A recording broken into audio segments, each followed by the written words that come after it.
Hello friends, in today's video, we shall discuss about economic efficiency and market imperfections. So what's efficiency? Well, it's all about using what you have got without wasting anything. In everyday terms, it means making the most of what you have. Now, in the world of economics, when we say economic efficiency, it means to get the most benefit from our limited resources. Therefore, economic efficiency is about making sure that we produce and consume just the right amount of everything without any wastage or leaving unused potential. In other words, economic efficiency means the maximization of aggregate consumer surplus and producer surplus. You'll often hear about economic efficiency in the context of the demand and supply model. The demand curve shows how much people want to buy a product, the supply curve shows how much the sellers want to sell that product, and the market equilibrium in a perfect competition is considered as economically efficient. One way economists measure efficiency is with Pareto efficiency or Pareto optimality. It states that you cannot make one person better off without making someone else worse off. So when everything is working like a well-oiled machine and you can't make anyone happier without making someone else sad, then you have got economic efficiency. But when things aren't running smoothly, it means there's still room for improvement. That's when we say a situation is Pareto inefficient or Pareto suboptimal. That is, you can make at least one person better off without hurting anyone else's feelings. Pareto suboptimality implies that the existing allocation of resources is not maximizing the overall social welfare and there is still room for improvement. In short, perfect competitive market serves as a theoretical benchmark displaying economic efficiency and Pareto optimality. However, in the real world, finding markets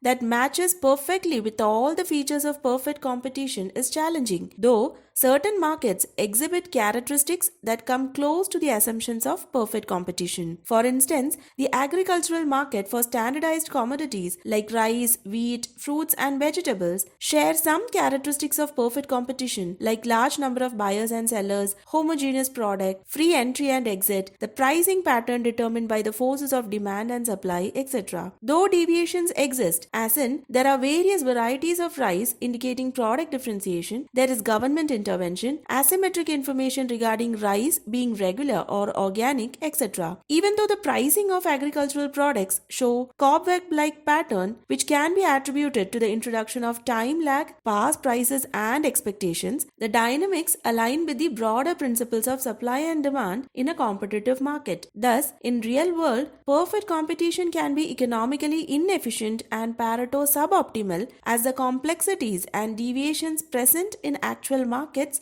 result in outcomes that do not perfectly align with the idealized conditions of perfect competition in theory. Keeping these points in mind, let's put our knowledge to the test with a real-world example. Imagine a competitive rice market in an agricultural region. There are eager buyers and rice farmers looking to sell their crops. Each batch of rice has a price tag, and how much rice is bought and sold depends on how much people want it and how much is available. Over time, the price and the quantity of rice find a nice balance. That balance is what we call an equilibrium, and it is considered to be Pareto efficient under a competitive market. Now suppose if the government steps in and put a price floor, that's like the minimum price the producers will receive, which is set above the equilibrium price to support the producers. Or the government steps in and puts a price ceiling, that is the maximum price which the producers can charge, which is set below the equilibrium price so as to ensure affordability to consumers. So when the government steps in and puts a price floor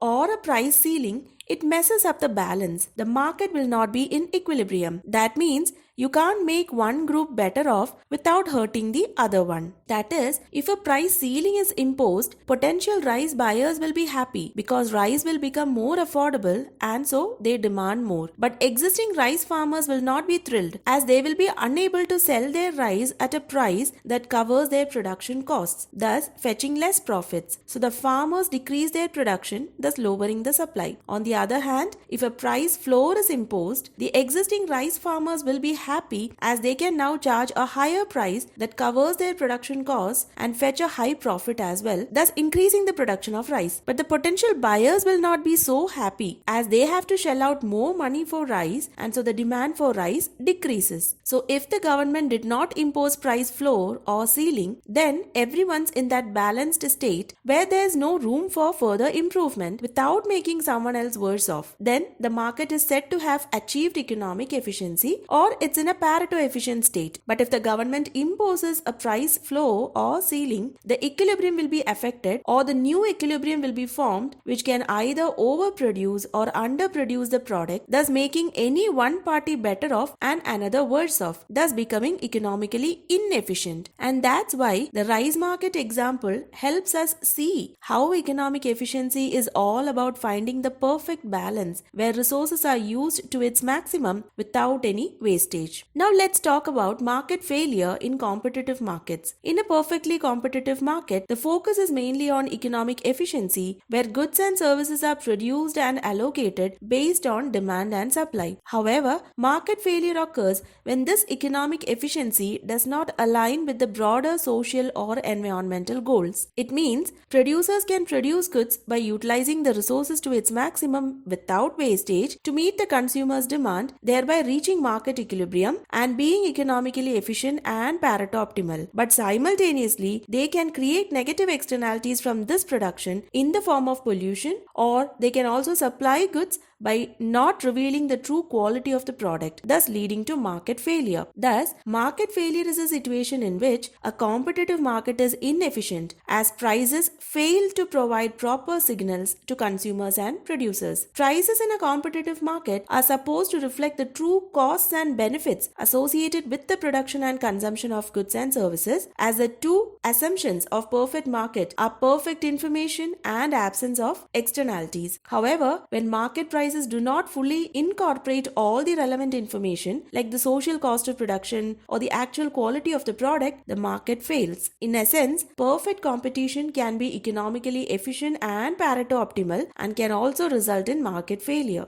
Let's explore in detail why these failures can happen using real-world examples. So the first reason is externalities. Imagine a factory that produces industrial chemicals. The chemicals they make are essential for various purposes. However, the production process releases pollutants into the air, causing environmental harm. Here's where externalities come into play. The cost of this pollution, that is the social cost, isn't reflected in the market price of the chemicals. It's like a hidden cost that the society has to bear. The air might be a little less fresh, the water a bit more polluted. Now you might wonder, why doesn't the producer care about the social cost? Well, that's where the market can fall short. Without a nudge or a gentle push from the government, the producer might not have the incentive to consider the broader impact of their actions. So, the government steps in to ensure that the producer takes into account the social cost of pollution. They might impose regulations, set emission standards, or even introduce taxes on pollution. The second reason is lack of information. Think of a time when you wanted to buy a new gadget or any product. Now, what if you couldn't find reliable information about its quality or features? That's the challenge we call asymmetric information. In simple terms, asymmetric information happens when one party, say the seller, knows more about a product than the buyer. Now, when consumers lack the crucial information, they need to make smart choices, or else it can lead to market failure. Why? Because without all the facts, it's tough to make decisions that truly maximize your utility. This is where the government steps in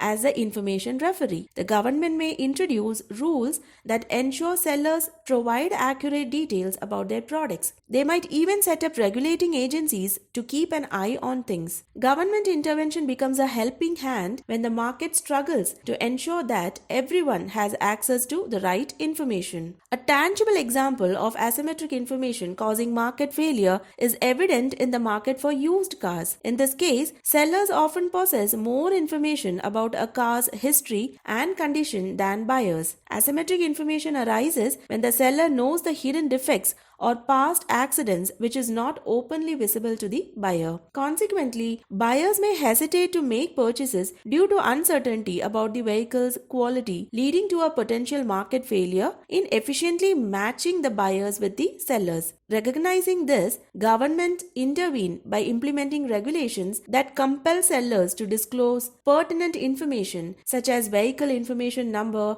insurance details, odometer reading, registration certificate details, ownership history, etc., which helps in addressing information asymmetry and enhances the efficiency of the used car market. The third reason why market can fail is due to market power. Remember the favorite bakery in your town that's the only place selling a special kind of cake? If they decide to raise the price intensely, you would have no alternative. So this dominance is a sort of monopoly and can cause inefficiencies. That is, the bakery chooses that number of cakes to produce at which the marginal revenue is equal to marginal cost and sells less number of cakes at a higher price than it would charge in a competitive market where price is equal to marginal cost. Here, the consumers end up paying more for fewer goods and resources are not allocated efficiently. In an imperfect market, you would have more choices and potentially better prices. But in a competitive market, the price reflects the true cost of production, ensuring an optimal allocation of resources. But with monopoly power, the market fails to achieve this efficiency. And the next reason why market can fail is due to public goods. Picture a busy city with streets lined with street lights. Street lights are a classic example of public good because it provides benefits to everyone whether you pay for it or not. Once it is installed, it's hard to stop anyone from enjoying the light. However, in a competitive market, there's a challenge when it comes to providing public goods, the free rider problem. Imagine if street lights were left to the private market. A company might install them, but they can't exactly charge each person for the light they receive. Once the lights are up, it's a public good available to everyone, regardless of whether they helped foot the bill or not. If people can enjoy the benefits without paying, some might decide to be free riders. They don't contribute to the cost, yet they still benefit from the well-lit streets. Now this creates a challenge. If everyone thinks like a free rider, who's going to pay the bill for installing and maintaining those street lights? This creates market failure. In a competitive market, the incentive for a private company to provide public goods is weakened by the free rider problem. It's challenging to ensure that everyone pays their fair share when the benefits are accessible to all. That is why such goods are provided by the government. All these 4 points display why external interventions such as regulations or policies